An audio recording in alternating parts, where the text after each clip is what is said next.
Hello. How are you Hi. guys? We're good. Good.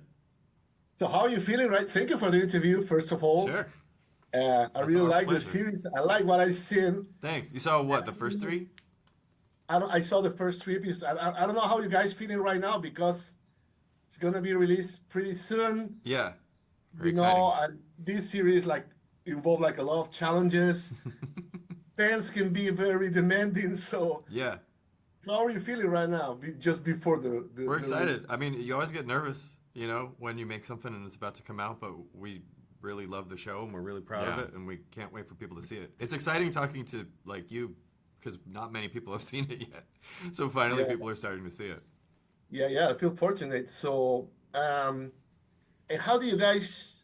How far do you guys want to go in terms of innovating and telling something different? Because, for example, it's the first time we've seen a city in the Star Wars universe that look like the American suburbs, right? I Yeah. mean, how far do you want to go, and then what do you want to keep from the? I mean, of course, you kept a No, lot that's of stuff. fine. I mean, that's all in the trailer. We just wanted to sort of show, in the way that Andor explored like different corners of the galaxy, we wanted to sort of look at a world that's sort of in between the high and the low uh, of the Star Wars Yeah. universe. They're not living in a palace, and they're also not scavenging in the desert. Yeah.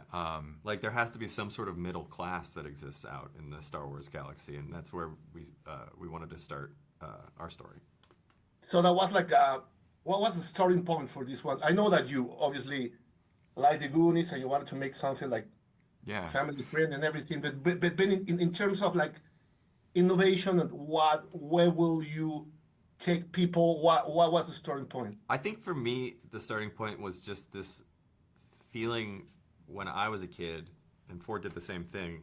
Like, I grew up in Colorado in the middle of nowhere, and I would just go on a walk, like with my friend in a field, and we just walk in a straight line as far as we could, because we were just hoping we were gonna stumble across some sort of adventure.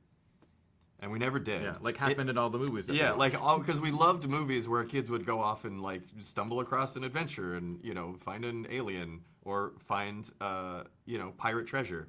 And I never did as a kid, but that's what I always hoped. And that Yeah. like that longing for adventure, and wanting to get away from your boring life as a 10-year-old kid and go do something crazy and exciting, like that emotion was sort of the starting point for me.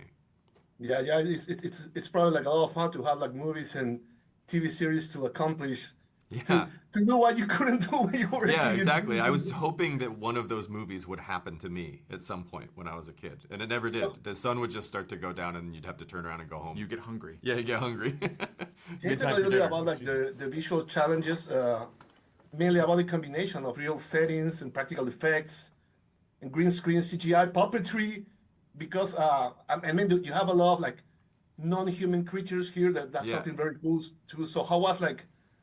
How was that working in the visual aspect of the movie and make it look like fresh and new?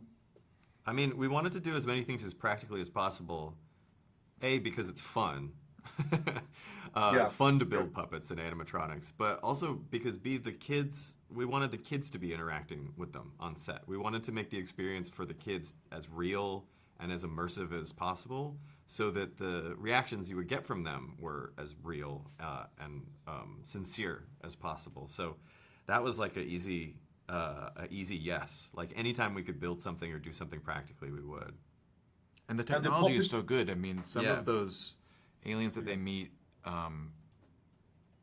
like when you see them in real life, it feels like you're meeting a CG alien creature that's been really well rendered. Yeah. But it's real. The way that their mouths Yeah, move. the level of the robotics and the animatronics is like so advanced now that like you feel you almost feel like you're meeting something that's CG in real life. so what would like people to take from this series? It looked Yeah. like a movie, so that's why I said movie. I want people who don't know anything about Star Wars to be able to watch it and enjoy it, and I want them to be able to watch it and enjoy it with people that know a lot about Star Wars. Like I want to see those two groups of people come together and experience the show because they'll experience it in a different way. Because if you know a lot about Star Wars, there's a lot in there for you, and it's a unique perspective. But if you don't know anything about Star Wars at all, you can also enjoy it. You don't have to do any homework. Thank you very much for your time, for your work. Thanks. Yeah, thank you. Glad you liked it. Take care. Bye.